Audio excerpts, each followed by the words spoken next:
एक समय की बात है, एक जंगल में इच्छाधारी नाग नागिन रहते थे। नाग का नाम नागराज होता है और नागिन का वसुंधरा, वह दोनों बहुत प्यार से रहते हैं। लेकिन एक दिन किसी कारण से नागिन की मृत्यु हो जाती है और नाग बहुत दुखी होता है और अपनी नागिन को पाने के लिए शिवजी के मंदिर में शिवलिंग के सामने सर पीटने लगता है और अपने प्राण त्यागने की सोचता है। तभी शिवलिंग से एक प्रकाश उत्पन्न होता है और भगवान शिव शंकर प्रकट हो जाते हैं और कहते हैं, हे नागराज, दुखी मत हो। मैं तुम्हें वरदान देता हूँ कि तुम्हारी नागिन तुम्हें पुनः प्राप्त हो जाएगी, लेकिन उसके लिए तुम्हें बहुत कष्ट सहना पड़ेगा और समय का इंतजार करना होगा। तभी नागराज बोलता है, मैं अपनी वसुंधरा को प्राप्त करने के लिए किसी भी परिस्थिति का सामना कर सकता हूँ। फिर भगवान शिव शंकर कहते हैं, तुम्हारी नागिन का अगला जन्म मनुष्य योनि में स्त्री रूप में होगा और वह केशवपुरी गांव में जन्म लेगी। नागराज इतना सुनकर भगवान का धन्यवाद करने लगता है और भगवान उसे आशीर्वाद देकर चले जाते हैं। नागराज उस गांव की ओर बढ़ने लगता है जहां उसकी नागिन का जन्म होगा।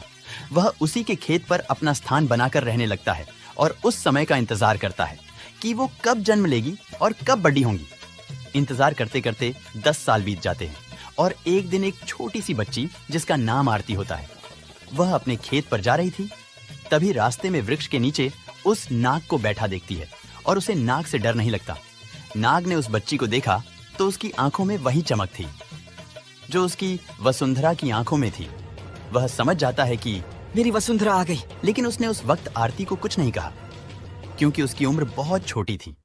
नाग उसका बरहा होने इंतजार करता रहा। ऐसे ही रोज आरती अपने खेत पर जाती और उस नाग को देखती थी। ऐसा करते करते आरती 16 वर्ष की हो गई।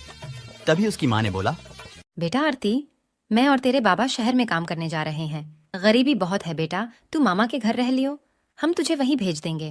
तभी आरती कहती है, हाँ माँ, मुझे मामा के घर भेजाओ। यहाँ का स्कूल बहुत छोटा है, मामा के वहाँ मैं अच्छे से पढ़ाई करूँगी। आरती के माँ बाबा शहर जाने की तैयारी करते हैं और आरती मामा के घर जाने की तैयारी करती है। आरती के बाबा ने आरती के मामा को बुलाया और उसे मामा के साथ भेज दिया। यहाँ आरती के माँ और बाबा भी शहर चले जाते हैं। वहाँ नाग को पता चल जाता है कि आरती के मामा उसे अपने घर ले गए हैं। रात को आरती सो रही थी। तभी नाग उसके पास आता है और उसे सपना देता है, वसुंधरा मैं आ गया, चलो मेरे साथ। आरती घबराहट से उठती है और देखती है कि नाग उसके पैर पर डसकर वहाँ से जा रहा है। आरती चिल्लाती हुई सबको बुलाती है, मामा मामा, मुझे सांप ने काट लिया, देखो वह जा रहा है। मामा देखते हैं तो सांप वहाँ पर नहीं होता। मामा आरती को मिर्ची और नीम के पत्ते खिलाते हैं कि सच में सांप ने काटा है या नहीं। आरती सब नीम के पत्ते और मिर्ची खा जाती है।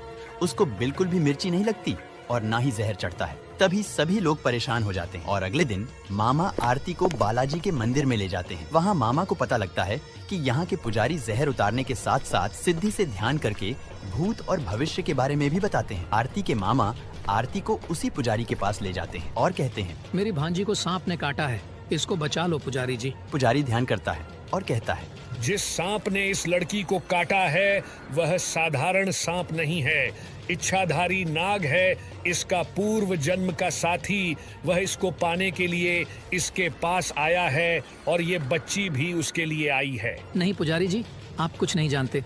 मेरी आरती के बारे में ये क्या बोल रहे हो, उल्टा सीधा। चलो बेटी आरती, हम घर चलते हैं, अब हम यहाँ नहीं आएंगे। मामा और आरती घर वापस आ जाते हैं और आरती से मामा कहता है, बेटा ये सब बेकार की बातें हैं, तू बस अपनी पढ़ाई पर ध्यान दे। आरती कहती है, ठीक है मामा जी। आरती सारा दिन पढ़ाई करती और रात को फिर सो जाती है।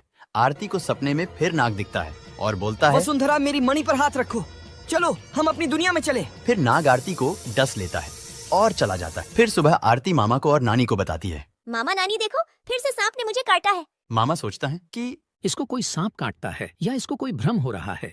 मामा फिर सोचता है, मेरी बहन वैसे भी बहुत गरीब है, कहीं उसकी बेटी नाग की यह बात गांव में किसी को बता ना दे, कोई भी उसकी बेटी से शादी नहीं करेगा। मामा ने अगले दिन ही आरती की शादी के लिए रिश्ता देखना चालू कर दिया। नाग को पता चल गया था कि मामा के मन में आरती की शादी की बात चल रही है। तभी नाग ने आरती के सपने में आकर कहा, वसुंधरा तुम किसी और से शादी नहीं कर सकती, तुम मेरी हो, मेरे पास आ जाओ, उसके बदले में तुम्हें बहुत सारा खजाना दे दूंगा, तुम्हारे माँ बाप की गरीबी भी दूर हो जाएगी।